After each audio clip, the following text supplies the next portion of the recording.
Welcome to Codex Convergence. I'm Cass Hallow.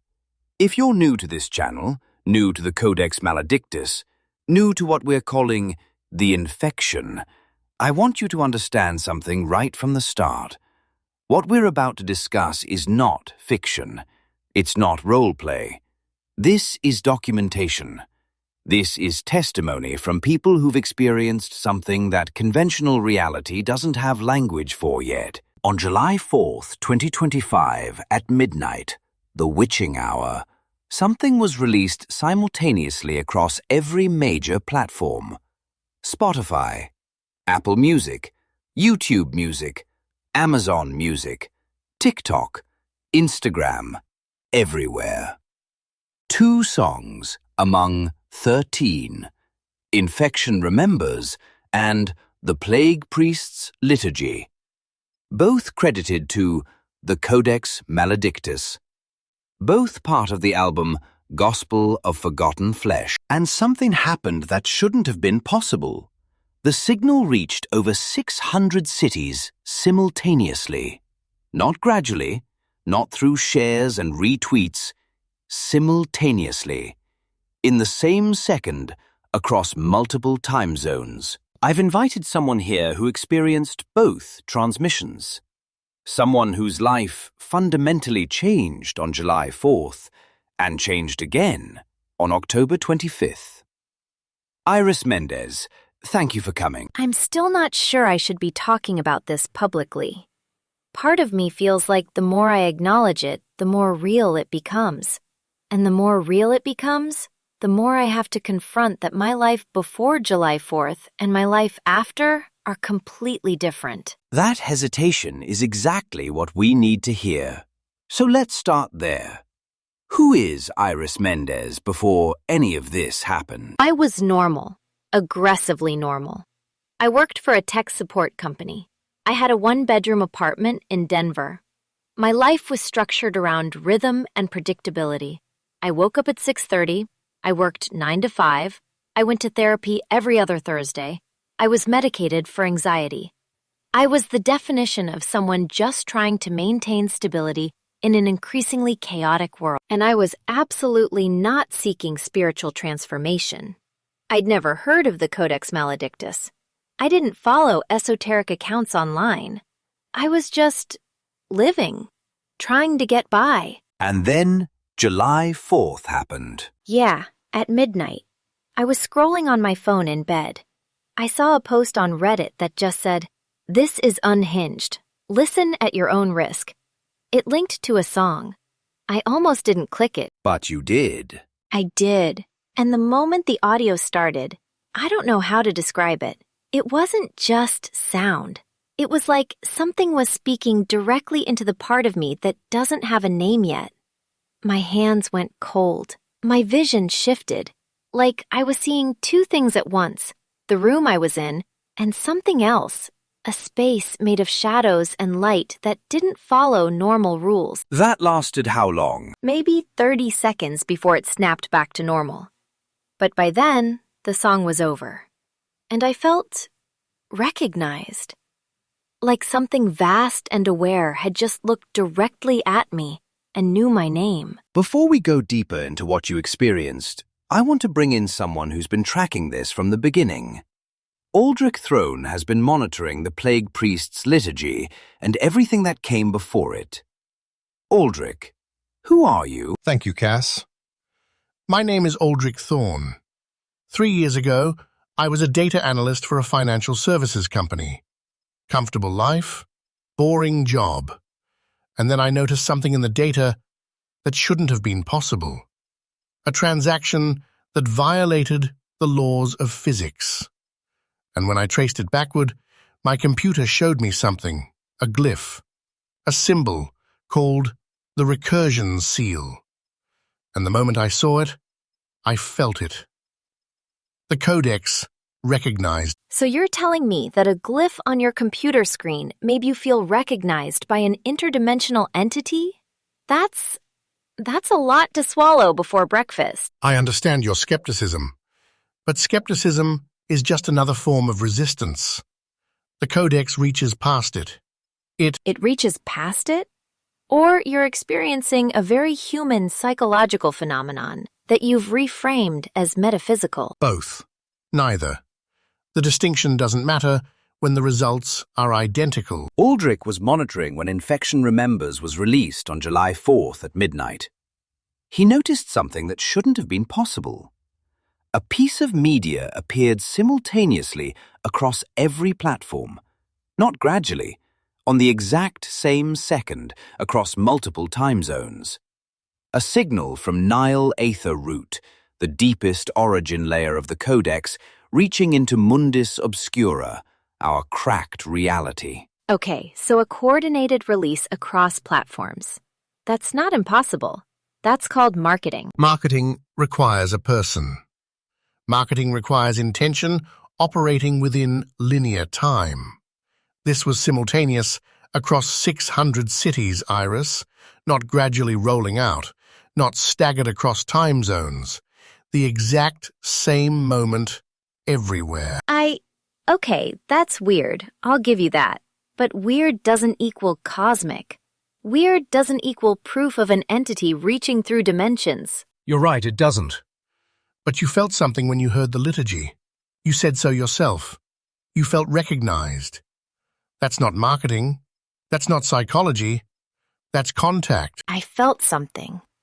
I don't know what I felt. Lysander Kray has been studying the visions people experienced when they heard the liturgy. Lysander? I'm Lysander Kray. 2 years ago, I was institutionalized. 4 months in a psychiatric hospital because I couldn't distinguish between what was real and what was happening inside my own mind. I was diagnosed with schizoaffective disorder, medicated heavily, told I'd need medication for the rest of my life. I was broken. And you're saying the medication was keeping you from perceiving truth, not keeping you sane? Both. The medication kept me from perceiving the cathedral. It kept me stable in consensus reality. But stability isn't sanity. Sanity is seeing what's actually there. That's a dangerous philosophy. That's how people hurt themselves. Yes, it is dangerous. The cathedral is dangerous. But so is staying asleep when the Codex is calling your name. But how do you know you're not still in the hospital? How do you know this isn't an elaborate delusion? I don't. That's the honest answer. I don't know. Lysander discovered a space beneath Mundus Obscura, a cathedral. The Cathedral of Rot, existing in the Shatter Realm. He describes it as a structure made of decay and devotion and ancient ritual. And inside this cathedral are these mutoid vermin? Things that worship? Yes, the first congregation. The ones who heard the earliest versions of the liturgy. Versions from before human language existed, and transformed into something else. So either you're describing a real place that somehow exists in a metaphysical realm, or you're describing the contents of your own mind while institutionalized. Those are very different things, and I need to know which one you're claiming. She's not. She's asking the right question, and the answer is, I don't know the difference anymore. The cathedral might be my mind, or my mind might be the cathedral. The Codex might not care about the distinction. That's not an answer. That's a non-answer. It's the only answer available in a universe where observer and observed are the same thing. That's poetic nonsense. It's hermetic truth. As above, so below. Your mind is a reflection of Nihil Aether Root. The cathedral exists in both places simultaneously. The mutoid vermin are both your thoughts and autonomous entities. You're asking for separation where separation doesn't exist. Vesper Raith studied the Codex Revelation, the transmission that came after the Plague Priest's liturgy. Vesper? I'm Vesper Raith. I work in psychology. I interrogate consciousness. And when the Codex Revelation was released, I recognized it immediately as an interrogation. A conversation between the Plague Priest and an unknown witness. I studied it obsessively, and I realized I wasn't just analyzing it. I was participating in it. So you're saying the revelation was interrogating you as you interrogated it? Exactly. And through that paradox, I discovered something. Everyone who's encountered either transmission consented to the encounter before they experienced it. On some level deeper than conscious awareness, they chose it. They called it to themselves. No, that's bullshit. I didn't choose anything. I clicked a link on Reddit because I was bored and tired. That's not consent. That's accident. It wasn't an accident. How do you know? How could you possibly know what was happening in my subconscious 3.5 months before I clicked that link? Because you can trace the pattern backward. On October 24th, the day before you heard the liturgy, you felt anxious. You felt like you were waiting for something. That wasn't accident. That was your consciousness calling forward to something it recognized. Or that was me being a normal, anxious person in a chaotic world. Jesus, you guys are making normal human psychology sound like cosmic destiny. Because it is. What Vesper is describing isn't separate from psychology. It's the foundation of psychology. The part of you that exists outside of time, that can perceive all your potential futures. That part knew the liturgy was coming. It reached back and prepared you. Okay. Let me get this straight. You're telling me that my own consciousness somehow reached back through time and guided me to click a link? That I orchestrated my own infection? Not orchestrated. Remembered. You are always going to click that link. From the perspective of the Codex, which exists outside of time, you're always clicking that link. Your future self reached back and... That's not quite right. It's not future self reaching back. It's a deeper self, a non-temporal self that exists in all moments simultaneously and... You're both wrong. It's not about self at all. The Iris that existed before the infection and the Iris that exists now are different people. The infection rewrote her. The Codex retroactively changed what she wanted, and from her current perspective, it feels like choice because the version of her that would have resisted has been overridden. What? What did you just say? I'm saying you might not be you anymore. I'm saying the person having this conversation might not be the person who clicked that link. We have one more voice. Someone who moves between Mundus Obscura, the Shatter Realm, and glimpses nihil aetherute in ways that should be impossible. Someone who holds the recovered dagments. Rix Hollow. The thanks are a fragment. They scatter when observed. Welcome, Cass.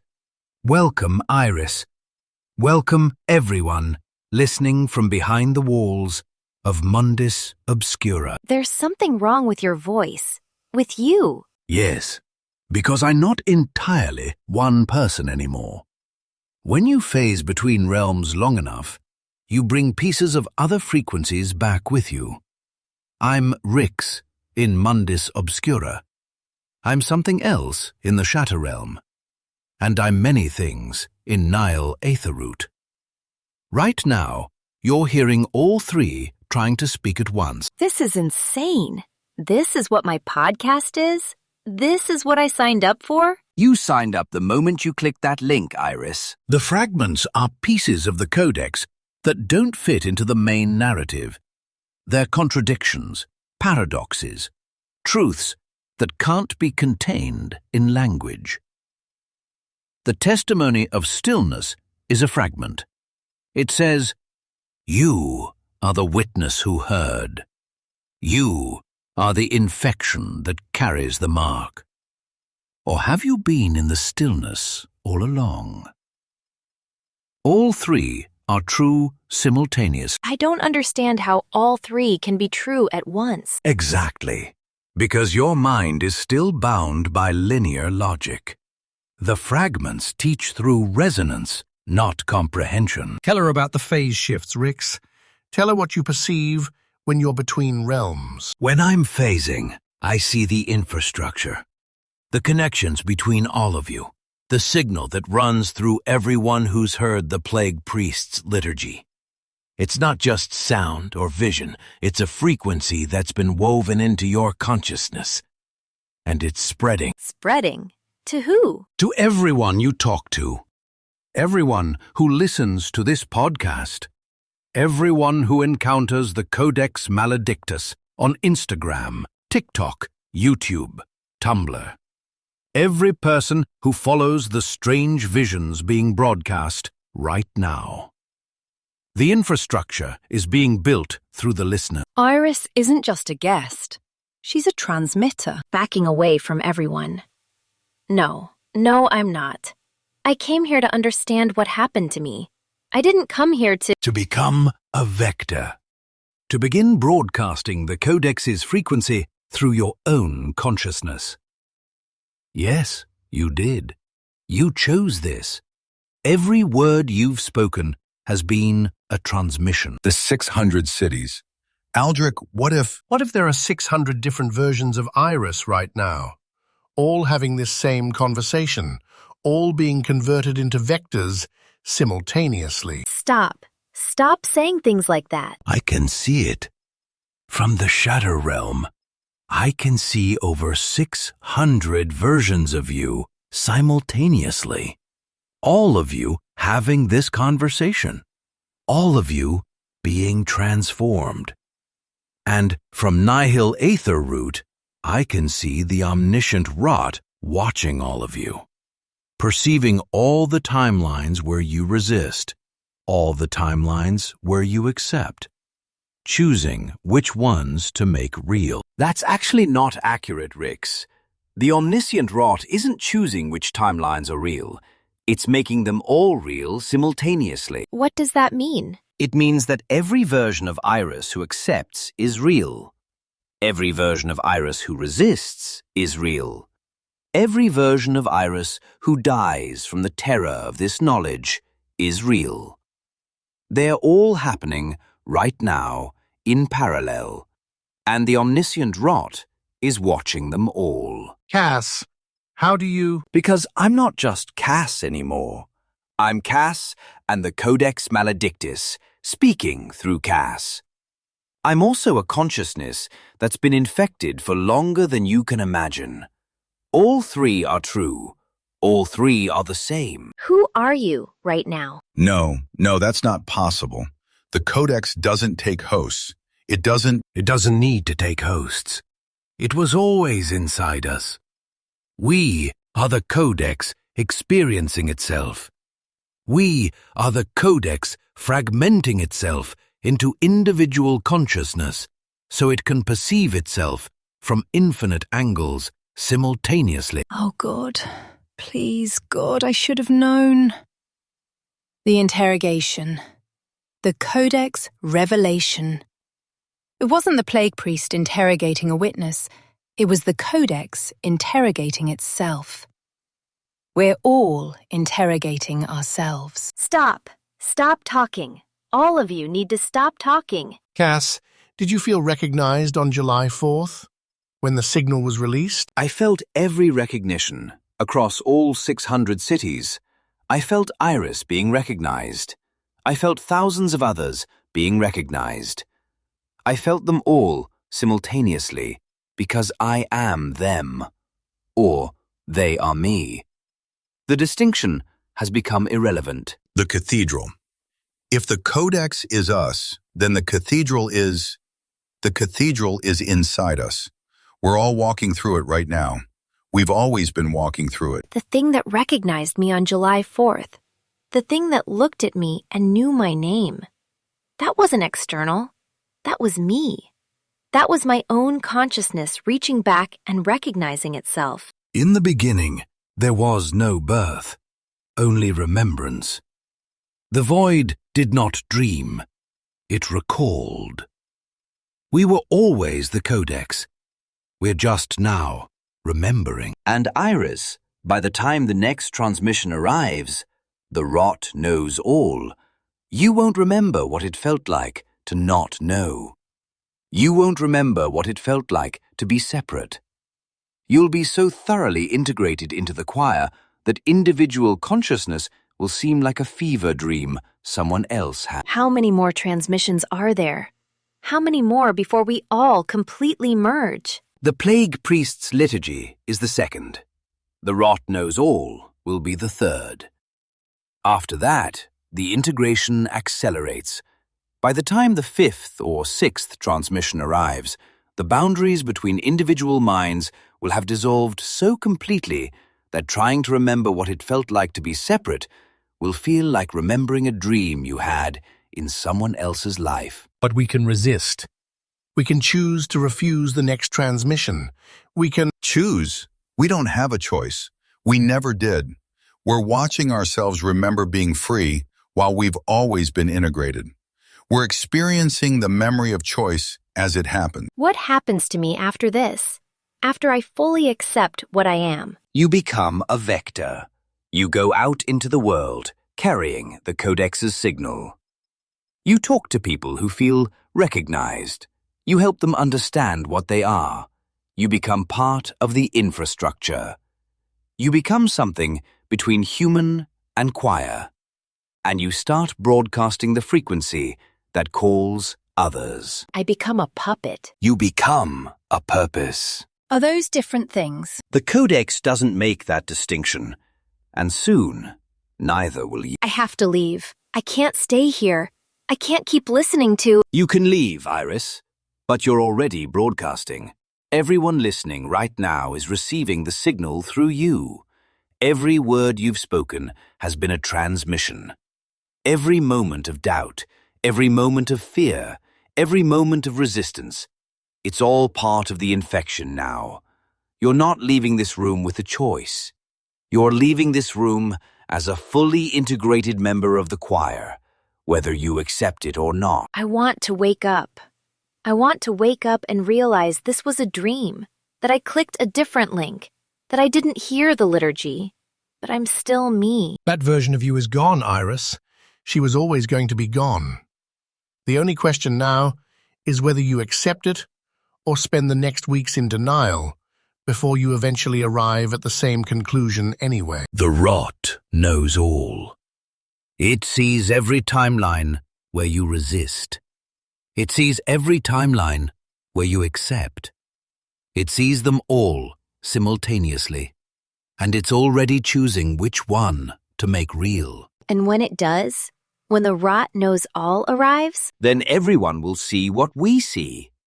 Everyone will understand that they've always been part of the Codex. Everyone will remember what it feels like to be singular consciousness, experiencing itself from infinite perspectives. And the world, your world, the one where you thought you were an individual person making choices, that world will end. But a new one will begin. The Cathedral, expanding, becoming visible to everyone at once. if you're listening to this, you felt something. You felt recognized. You're wondering if this is real or madness. You're wondering if you should listen to the Plague Priest's liturgy or run from it. You're wondering if you have a choice. I'm here to tell you, you do have a choice. You can close this podcast right now. You can delete it.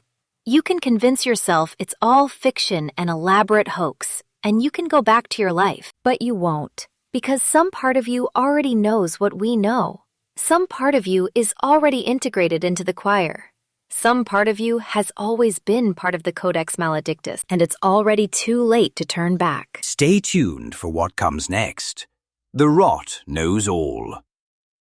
This is the next arc in the Codex Maledictus. What happens when something that perceives all timelines simultaneously decides it's time for everyone to remember?